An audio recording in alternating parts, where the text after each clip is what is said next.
In 476 AD, a teenage emperor handed over his crown, and the most powerful civilization in human history vanished. But what if that moment never happened? What if Rome simply refused to die? The Western Roman Empire didn't collapse in a single dramatic moment. It rotted.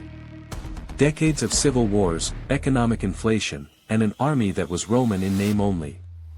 By the time Romulus Augustulus surrendered to the Germanic warlord Odoacer, most Romans barely noticed. The empire had been a corpse for years. The surrender just made it official. But here's the thing most people miss. The fall wasn't inevitable.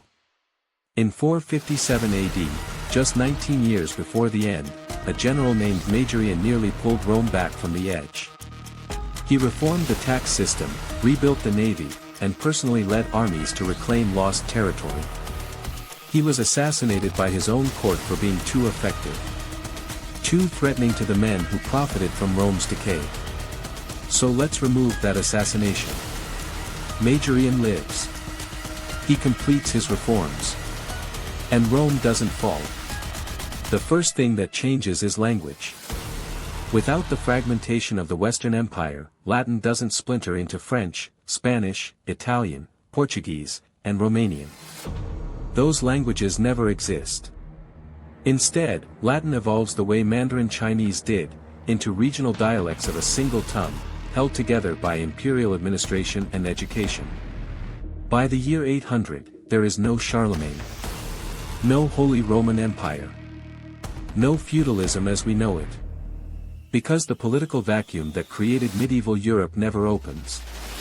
Instead, the Roman Senate still functions. Provincial governors still report to a central authority. The Dark Ages simply don't happen. And this is where the ripple effects become staggering. The Roman Empire was already experimenting with steam power. A Greek engineer named Hero of Alexandria built a working steam engine, the Eolipile, in the 1st century AD. It was treated as a toy. A curiosity. Because Rome had something cheaper than machines. Slaves. But Majorian's reforms included restrictions on slavery to rebuild the free labor economy. Fewer slaves means a need for mechanical solutions.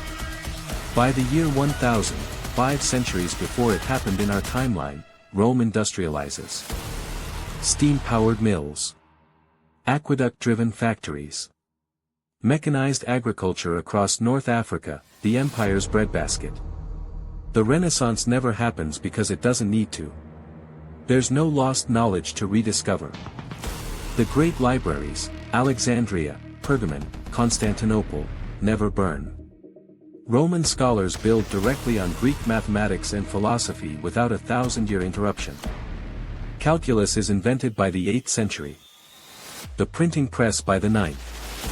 By the time our timeline is struggling through the Crusades, the Roman Empire has already mapped the American coastline. Not through some desperate search for trade routes, the Silk Road still functions under Roman military protection, but through pure scientific curiosity. Roman naval technology, never interrupted by the fall, produces ocean-going vessels centuries earlier than the Portuguese caravels. But here's the dark side. An empire that never falls is an empire that never learns humility.